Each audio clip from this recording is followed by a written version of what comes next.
31 अगस्त 1997 Paris की एक अंधेरी सुरंग, एक काली मर्सिडीज कार, पीछे भागते कैमरे और कुछ ही सेकंड बाद एक ऐसा हादसा हुआ जिसने पूरी दुनिया को रोक दिया। जब सुबह हुई तो खबर सिर्फ ब्रिटेन में नहीं, पूरी दुनिया में आग की तरह फैल चुकी थी। Princess Diana is dead. लेकिन सवाल आज भी वही है, क्या यह सिर्फ एक एक्सीडेंट था या फिर दुनिया की सबसे मशहूर महिला को रास्ते से हटाया गया? आज के इस विशेष एपिसोड में हम प्रिंसेस डियाना की पूरी कहानी जानेंगे। एक ऐसी लड़की जो बचपन में सिर्फ प्यार चाहती थी, लेकिन जिंदगी ने उसे ताज दिया, शोहरत दी और अंत में एक रहस्यमयी मौत।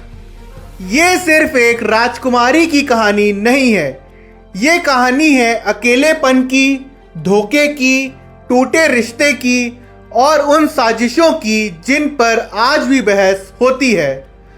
तो आइए शुरू करते हैं उस लड़की से जिसे दुनिया प्रिंसेस डियाना के नाम से जानती है, लेकिन जो खुद को हमेशा सिर्फ डियाना मानती रही।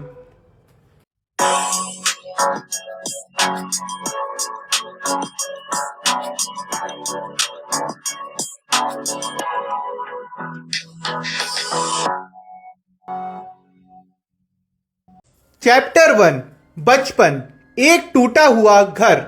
1 जुलाई 1961 को इंग्लैंड के नॉर्फॉल्क में डियाना फ्रांसेस स्पेंसर का जन्म हुआ।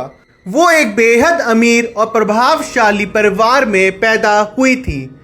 उनके पिता जॉन स्पेंसर ब्रिटिश राजघराने के करीबी थे और उनकी मां फ्रांसेस स्पेंसर हाई सोसाइटी की एक मशहूर महिला थी।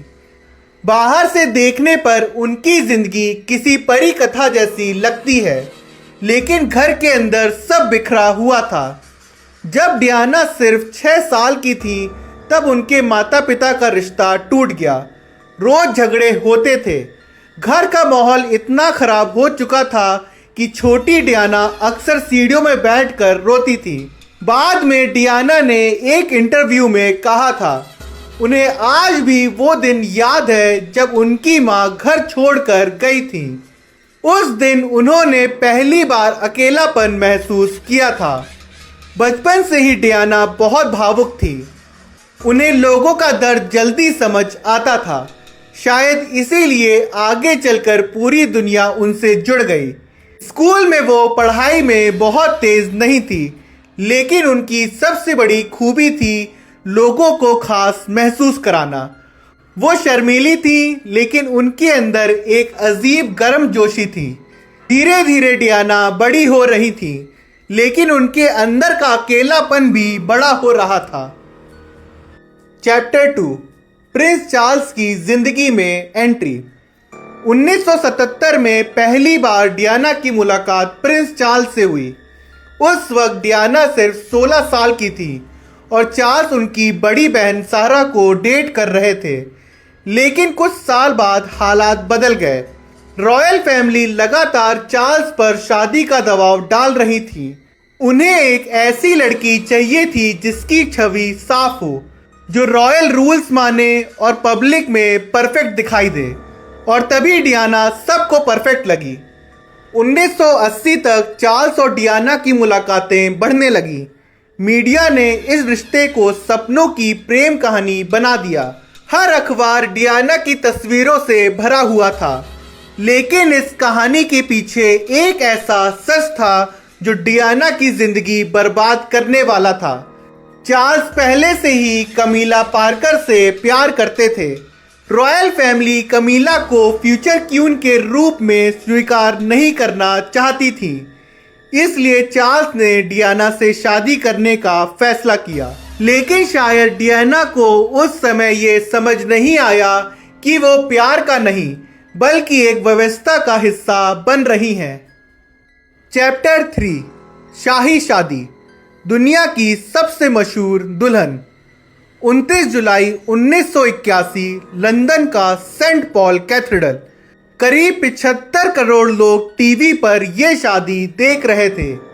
जब डियाना अपने सफेद गाउन पहनकर चर्च में दाखिल हुई तो पूरी दुनिया उनकी खूबसूरती देखकर मंत्रमुग्ध हो गया। उन्हें देखकर ऐसा लग रहा था जैसे कोई परी धरती पर उतर आई हो, लेकिन अंदर से डियाना डरी हुई थी। शादी से कुछ दिन पहले उन्हें पता चल चुका था कि चार्ल्स अब भी कमीला के संपर्क में है। बाद में डियाना ने कहा था, हमारी शादी में हम 2 नहीं थे, 3 लोग थे। Do you think Mrs. Parker Bowles was a factor in the breakdown of your marriage?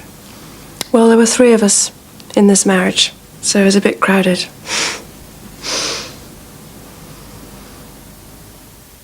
यही से उनकी जिंदगी धीरे धीरे टूटने लगी। चैप्टर 4, महल के अंदर का अंधेरा। शादी के बाद दुनिया को लग रहा था कि डियाना की जिंदगी किसी सपने जैसी होगी, लेकिन बकिंगम पैलेस के अंदर उनकी हालत बिल्कुल अलग थी। रॉयल फैमिली के नियम बेहद सख्त थे। क्या पहनना है, कैसे बैठना है, किससे बात करनी है, हर चीज तय थी। डियाना खुद को कैद महसूस करने लगी।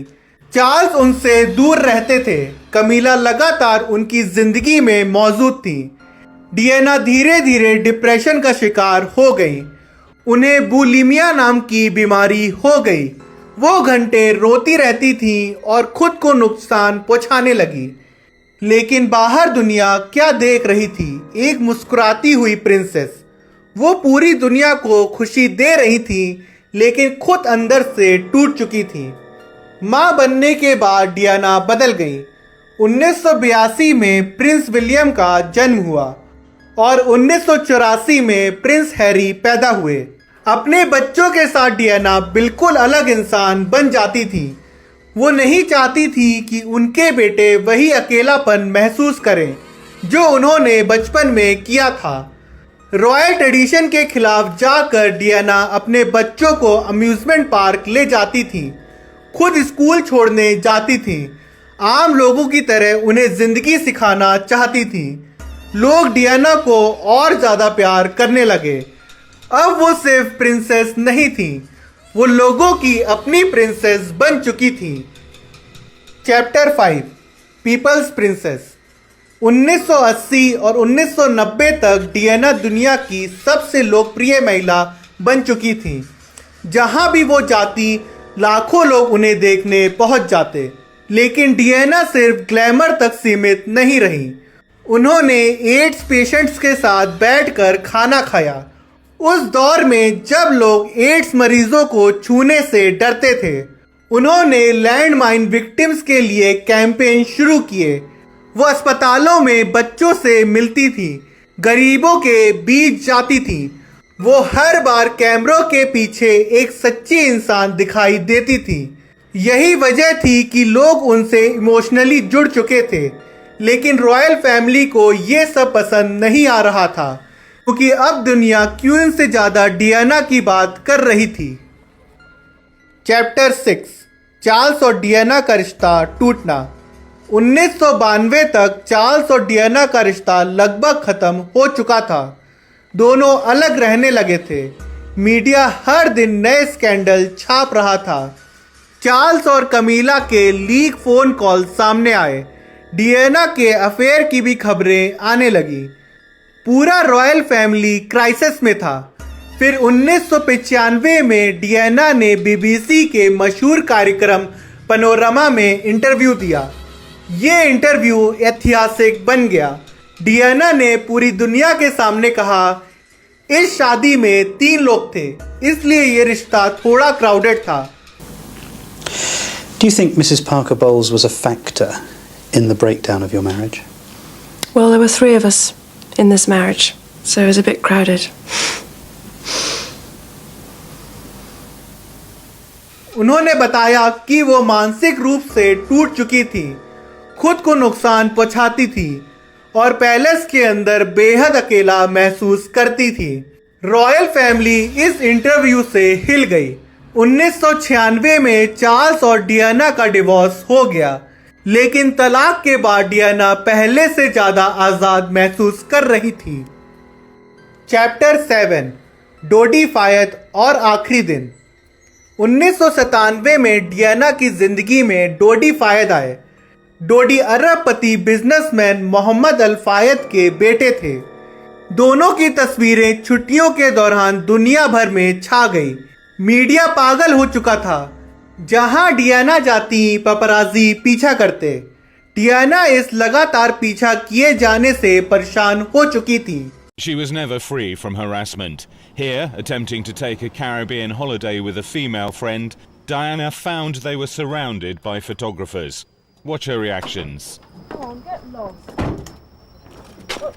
We got direct connection. Go on, get lost. S'il vous plaît, monsieur. Thank you. Quand même. उन्होंने कई बार कहा था, उन्हें लगता है कि उन्हें कोई नुकसान पहुंचाना चाहता है। She was separated from her husband and felt increasingly isolated from the royal court. When her love affairs fell apart, as they always did, she could rely on a band of female confidants. और फिर आई 31 अगस्त 1997 की रात, Paris crash, वो रात जिसने इतिहास बदल दिया। उस रात डियाना और डोडी पेरिस के रिस होटल में थे। होटल के बाहर पेपराजी की भारी भीड़ जमा थी। करीब आधी रात के बाद उन्होंने होटल से निकलने का फैसला किया। ड्राइवर हेनरी पॉल कार चला रहा था। कार बहुत तेज रफ्तार से पॉन्ट दे आल्मा टनल की तरफ बढ़ रही थी। पीछे पेपराजी की मोटरसाइकिलें थीं। फिर अचानक कार टनल के अंदर एक पिलर से टकरा गई। डोडी की मौके पर मौत हो गई। ड्राइवर भी मारा गया। डियाना अभी जिंदा थी, लेकिन गंभीर रूप से घायल थी। कुछ घंटों बाद अस्पताल में उन्हें मृत घोषित किया गया। पूरी दुनिया सदमे में थी। चैप्टर 8 साजिश की थ्योरी। क्या डियाना की हत्या हुई थी? डियाना की मौत के बाद कई थ्योरी सामने आई। कुछ लोगों का मानना था कि यह सिर्फ एक्सीडेंट था। ऑफिशियल इन्वेस्टिगेशन के मुताबिक ड्राइवर हेनरी पॉल शराब के नशे में था और तेज रफ्तार की वजह से हादसा हुआ।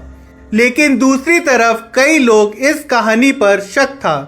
मोहम्मद अल फायद ने आरोप लगाया कि ब्रिटिश रॉयल फैमिली और इंटेलिजेंस एजेंसी ने डियाना को मरवाया। पर क्यों? क्योंकि डियाना डोडी से शादी करने वाली थी और शायद प्रेग्नेंट भी थी। हालांकि इन्वेस्टिगेशन में प्रेगनेंसी का कोई सबूत नहीं मिला।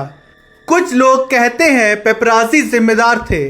कुछ लोग कहते हैं टनल में एक मिस्टीरियस वाइट फिएट कार मौजूद थी जो कभी ऑफिशियली आइडेंटिफाई नहीं हुई। आज भी ये केस कॉन्स्पिरेसी थ्योरी से घिरा हुआ है। डियाना की मौत के बाद लाखों लोग बकिंगम पैलेस के बाहर जमा हो गए।